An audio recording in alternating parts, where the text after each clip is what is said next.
બહુ સૌભાગ્ય સબરીબાઈની શ્રદ્ધામાં હતું અને પ્રભુ શ્રી રામ લક્ષ્મણને ખુલાસો આપતા જે શબ્દો કે ને એ શબ્દો ખૂબ અદ્ભુત છે. એ કહે છે કે આ વસ્ત્રો ભીના હતા ને એમની પાછળ મતંગ ઋષિનો સંકલ્પ કરતા સબરીબાઈનો વિશ્વાસ વધારે હતો કે મારા ઋષિ આજે પણ જીવિત છે, કારણ કે એમના વસ્ત્રો હજી ભીના છે, ચમચા છે. પરિવાર મારા ગુરુ આવશે અને છે એવો ભાવ છે. કાર્ય પૂરો થશે એમ કીધું તેના ગુરુએ. ભગવાન શ્રી રામ આવશે ત્યાં સુધી આ દોરી અને વસ્ત્રો છે. અને આ શ્રદ્ધા એમની પૂરી થઈ ગુરુ પ્રત્યેની, અને એક બાજુની આસ્થા સાકાર થઈ મારા રામ આવશે એટલે મારો આત્મા છે સમાઈ જાય. કેટલી શ્રદ્ધા હોઈ શકે એની પરાકાષ્ઠા એ સબરીબાઈ છે.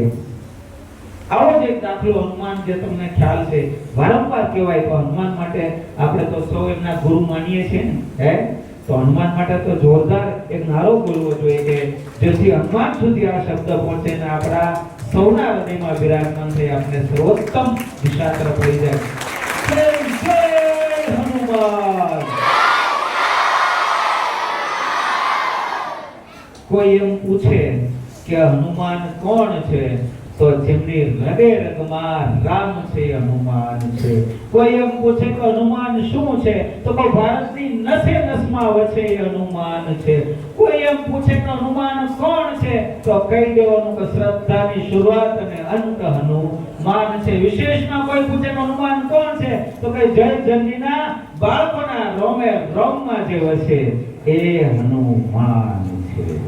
આ હનુમાન એટલે સર્વકાલીન દેવ, આ હનુમાન એટલે કે ચિરંજીવી દેવ, આ હનુમાન એટલે સર્વવ્યાપ્ત દેવ, આ હનુમાન એટલે સર્વ સંકટ હરનાર દેવ, આ હનુમાન એટલે તમારા જ નહીં તમારા ઘર પરિવારની પણ રક્ષા કરે છે એ હનુમાન. એક છોકરો હનુમાન ચાલીસા બોલે ને તો ઘર સુધી એમના આશીર્વાદ પહોંચે એ હનુમાન છે. એ હનુમાન એને સ્વીકારી લે કે આ તો મારા પરિવારનું બાળક છે. અને આ સૌભાગ્ય શા માટે મળ્યું?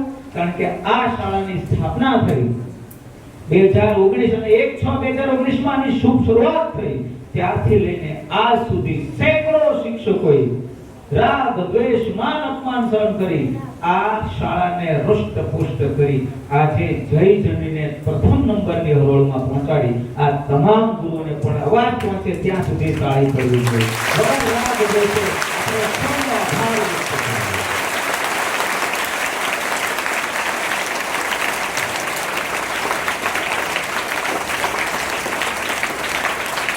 એક અંતિમ ઉદાહરણ દઈ 2-3 મિનિટમાં મારી વાણીને વિરામ આપું.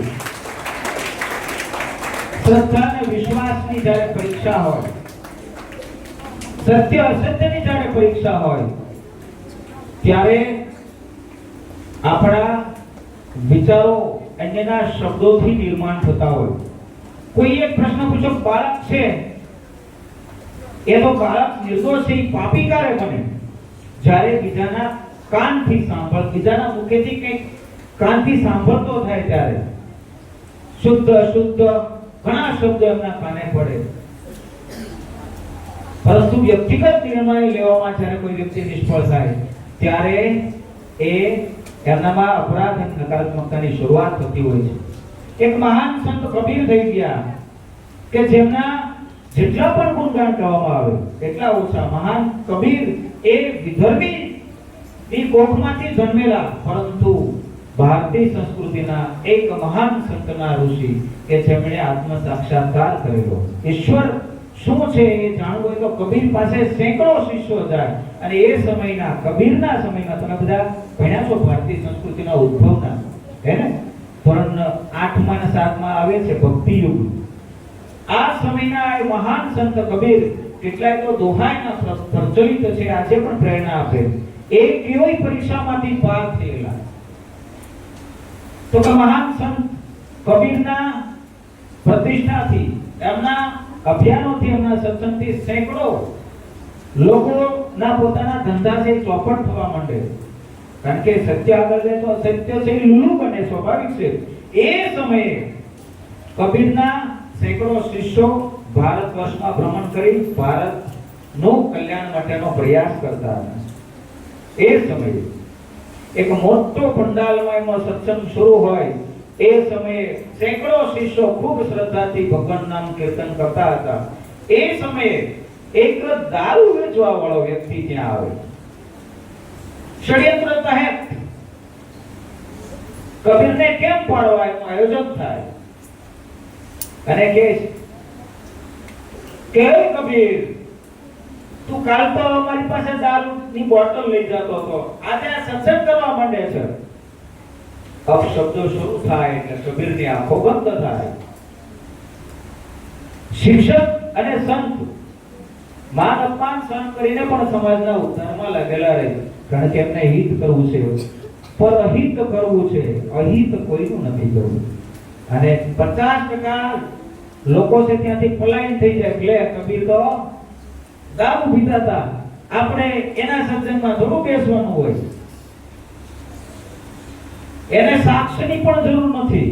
એમને એકલી બોટલ લીધી, કેટલા રૂપિયામાં લીધી એ પણ ખબર નથી, એને લીધી કે નથી લીધી એ પણ ખબર નથી. પરંતુ કામનું કામ એ કર્યું. 50% લોકો ભાગી ગયા ત્યાંથી.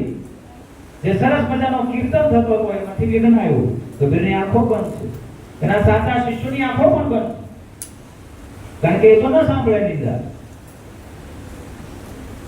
ત્યારબાદ આટલું પૂરું થાય ત્યાં માંસ મટન વાળો આવે. એ કબીર, કાલે તો તું સરસ મજાનું ગાયનું માંસ મારી પાસેથી લઈ ગયો હતો અને આજે અહીંયા સત્સંગ દેશો તું. અને બેઠેલા લોકોમાંથી 50% બીજા વયા ગયા, વધ્યા ચંદ લોકો. તો કબીરની પ્રતિષ્ઠાથી જેમને સંકટ હતું એ લોકોનું આ ષડયંત્ર હતું, ને જે કબીર સાથે હતા એ અત્યારે પણ આંખો બંધ કરી અને કબીરના કીર્તનમાં મસ્ત હતા, એના ધ્યાનમાં મસ્ત હતા. થોડો સમય થાય ત્યાં ષડયંત્ર ત્યાંથી વેશ્યા ત્યાંથી આવે. વિચારજો, આ શબ્દ વિચારા જેવા છે ને. એ શબ્દ ઉચ્ચારે, હે કબીર, કાલે રાતે તો તમે મારા શયનખંડમાં હતા, આજે તમે સત્સંગ પીરસો છો. કબીર છતાં પણ પોતાનો એક શબ્દ નથી ઉચ્ચારતા. અને બેઠેલા તમામ વ્યક્તિઓ છે, આ એક સ્ત્રી આવે એમના શબ્દોથી પલાયન થઈ જાય. તમે યુટ્યુબમાં સર્ચ પણ કરી શકો, કબીરની પરીક્ષા. અને આ સમયે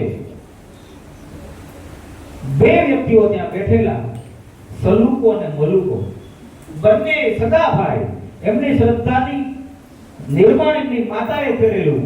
કબીર જીવે ત્યાં સુધી એમનો સાથ અને સહકાર નહીં છોડવાનો. બાળપણથી કીધેલું કે વચનબદ્ધ હતા. અને કબીરજી આ બધા વહી ગયા, અડધો કલાક ગયો, સલુકોનો મલુકોની આંખોમાંથી આંસુ જાય છે અને એ વિચારી રહ્યા છે કે આ બે કેમ ન ગયા. આ તો બધા વયા જવા જો, આ બે કેમ ન ગયા. ત્યારે કબીર છે નીચે ઉતરી અને એ સલુકોના મલુકોના જે આંખો બંધ કરીને રડ્યા છે ને એમને પૂછે છે, બેટા તમે કેમ ન ગયા? તો કે અમને જે જીવનમાં, અમે નાનપણથી ખૂબ બુદ્ધુ હતા, પરંતુ જીવનમાં જે ફેરફાર આવ્યો છે એ તમારા ગુણ સંસ્કારથી મળ્યો છે. અમે કેમ માની લઈએ આ લોકોના શબ્દોથી? અમને શું ફરક પડે આ લોકોના શબ્દોથી? અમે તો તમારી સાથે સંપૂર્ણ શ્રદ્ધાથી જોડાયેલા છીએ અને જોડાયેલા રહીશું ત્યાં સુધી જ માણસ છીએ. બાકી તો આ દુનિયા અમને રાક્ષસ બનાવી દેશે, અપરાધી બનાવી દેશે.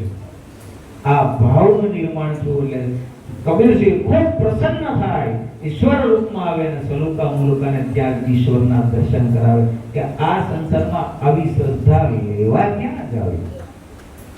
તો આ સલુકા મુલુકાની આ શ્રદ્ધાને પણ જોરદાર તાલીથી, માતા સબરીબાઈની શ્રદ્ધાને પણ જોરદાર તાલીથી આપણે ઉભારવા જોઈએ. આ સંસાર છે, સંસારની પદ્ધતિથી ચાલે. તમારે કઈ પદ્ધતિથી ચાલવું એ તમારા પર નિર્ભર છે. અને કોઈ પણ બાળક કે કોઈ પણ શિક્ષક એનો કોઈ નિંદક નહીં હોય એવું ન બને. કોઈ પણ શિક્ષક પૂર્ણ નથી, કોઈ પણ વિદ્યાર્થી પણ પૂર્ણ નથી, કોઈ વ્યક્તિ પણ પૂર્ણ નથી, પરંતુ આપણે પૂર્ણ બનાવવાનો છે આપણા ભારતને. આજે આપણે સૌ સંકલ્પિત બનીએ કે મારા આજના સંકલ્પથી જો મારા ભારતને વિશ્વગુરુ પદ મળતું હોય તો એ સંકલ્પ મારે કોઈ પણ સંકટ સમયે પણ લેવા જોઈએ અને અંતિમ પંક્તિ કહી અને હું મારી વાણીને વિરામ આપું કે બાળકો, તમારી પાસે કરવા માટે ઘણી બધી ઉંમર છે, બસ सकारात्मकता रखिए, दिशा में चलता रहो। तुम इतना बड़ा काम करना बेटा, तू इतना बड़ा काम करना कि पूरी दुनिया में तेरा नाम हो जाए। तू इतना बड़ा काम करना कि पूरी दुनिया में तेरा नाम हो जाए, और इतना बड़ा नाम करना, और इतना बड़ा नाम करना कि तेरे नाम से ही पूरी दुनिया के काम हो जाए। जय हिंद, जय भारत।